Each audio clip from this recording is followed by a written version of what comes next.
بسم اللہ الرحمن الرحیم۔ السلام علیکم ڈیئر اسٹوڈنٹس۔ تو آج ہم سائیکالوجی سیکنڈ ایئر کی سٹارٹ کرنے جا رہے ہیں، ٹھیک ہے؟ اور اس میں ہم دیکھیں گے کہ اس کے کتنے چیپٹرز ہیں، ان کا انٹروڈکشن بھی آج میں آپ کو دوں گی، اور پھر ہم فرسٹ چیپٹر سٹارٹ کریں گے اور اس کے ٹاپکس ون بائی ون ہم پڑھیں گے۔ تو سب سے پہلے آپ یہ دیکھ لیں کہ جو سیکنڈ ایئر سائیکالوجی کی بک ہے اس کے اندر 4 چیپٹرز ہیں، ٹھیک؟ Chapter 1 developmental psychology, chapter 2 health psychology, chapter 3 social psychology and chapter 4 counselling psychology. تو سب سے پہلے جو چیپٹر آتا ہے ڈیولپمنٹل سائیکالوجی یا پھر نموئی نفسیات، اس کو ہم سٹارٹ کرتے ہیں۔ ڈیولپمنٹل سائیکالوجی نام سے ظاہر ہے جیسے نموئی نفسیات، یعنی انسان کے اندر جو بھی اس کی نشو و نما ہوتی ہے اس کو کہتے ہیں نشو و نما کے مطالعے کو اسٹڈی کرنا، نشو و نما کو اور ڈیولپمنٹ کو، جو اس کے اندر گروتھ ہو رہی ہے اس کو اسٹڈی کریں گے تو اس کو کہیں گے ڈیولپمنٹل سائیکالوجی۔ ڈیولپمنٹل سائیکالوجی کی ہم ڈیفینیشن سب سے پہلے دیکھ لیتے ہیں۔ نموئی نفسیات، نموئی نفسیات کو بچے کی نشو و نما بھی کہا جاتا ہے، یعنی بچہ جب اس دنیا میں آتا ہے، اس کی پیدائش کے بعد اس کے اندر جو تبدیلیاں آتی ہیں، جو وہ نشو و نما گین کر رہا ہوتا ہے، اس کے اندر جو چینجز آ رہے ہوتے ہیں اور وہ بڑھ رہا ہوتا ہے، ان تمام تبدیلیوں کو ان کا مطالعہ کرنا اس کی پیدائش سے لے کے اس کی موت تک، اسے کہیں گے نشو و نما کی نفسیات یا پھر نموئی نفسیات، ٹھیک ہے؟ اور اس کے اندر اس کی جسمانی یعنی فزیکل چینجز، فزیکل تبدیلیاں، ذہنی، مینٹل، سماجی، سوشل، ہیجانی، ایموشنل، یعنی جو بھی چینجز ہیں نا، ان سب کا مطالعہ آپ کرو گے تو یہ کہلائے گا ڈیولپمنٹل سائیکالوجی یا پھر نموئی نفسیات۔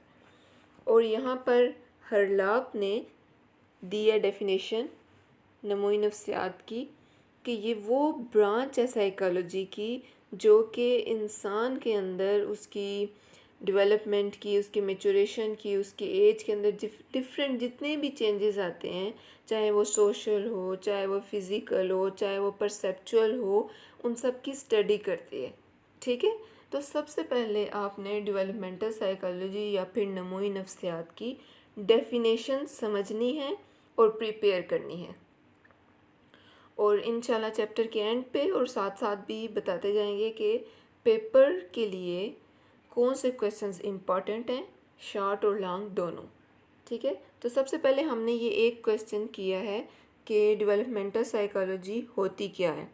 یہ اسکوپ کی ہیڈنگ میں یہاں پہ آپ کو نظر آ رہی ہوگی، ڈیولپمنٹل سائیکالوجی کی ڈیفینیشن ہے، ٹھیک ہے؟ اور اردو میں بھی ادھر دی ہوئی ہے بک میں۔ اس کے بعد ہم دیکھتے ہیں کہ اس برانچ کے کو اسٹڈی کرنے کے ایمز کیا ہیں، مقاصد کیا ہیں، ٹھیک ہے؟ تو وہ یہاں پہ 4 دیے ہوئے ہیں۔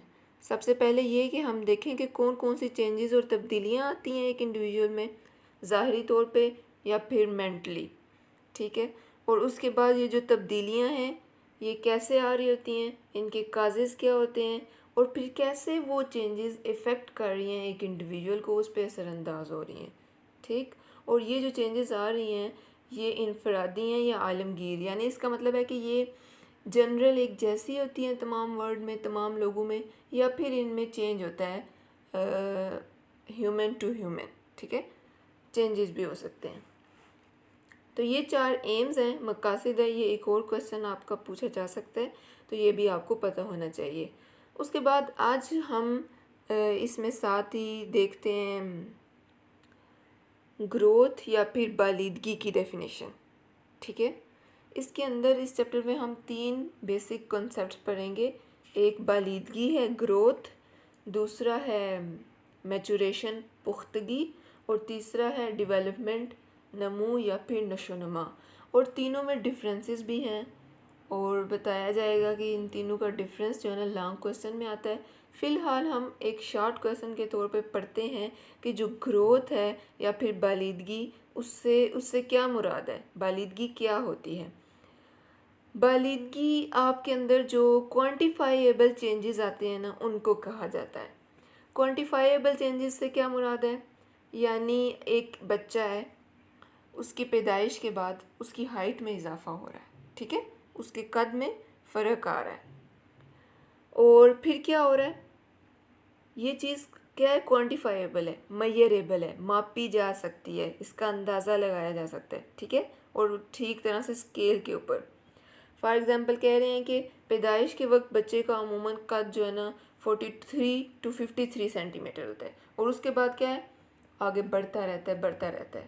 اسی طرح انسان کا وزن ہے، اس کا ویٹ ہے، ہائٹ، ویٹ، اور پھر اس کا بتا رہے حجم، ٹھیک ہے، اس کی وڈتھ، وہ بھی بڑھتی رہتی ہے.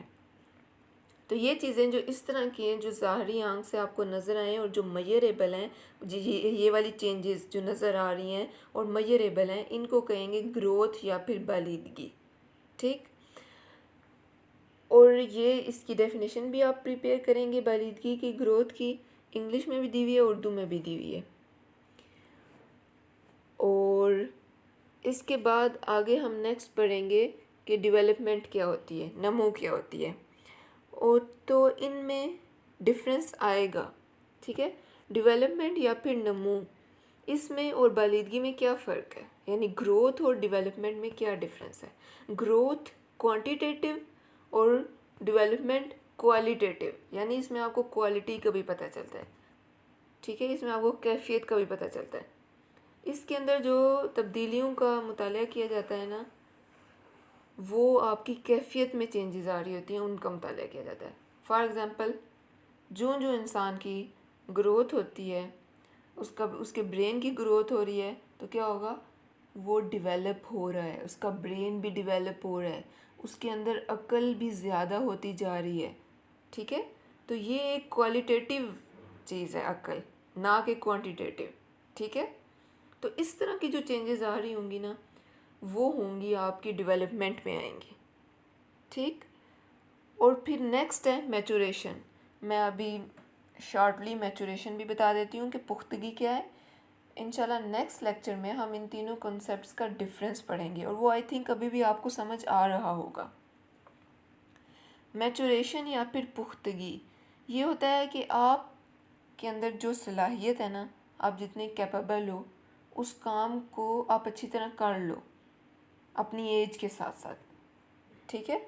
یہاں پر میچوریشن کی ڈیفینیشن بھی دی ہوگی. Specific strength of muscles after the attainment of which these muscles can be used اور process of learning can be initiated, ٹھیک ہے. یعنی اگر بچہ ہے نا، تو اس کے مسلز، میں اگزامپل دے دیتی ہوں اس کی.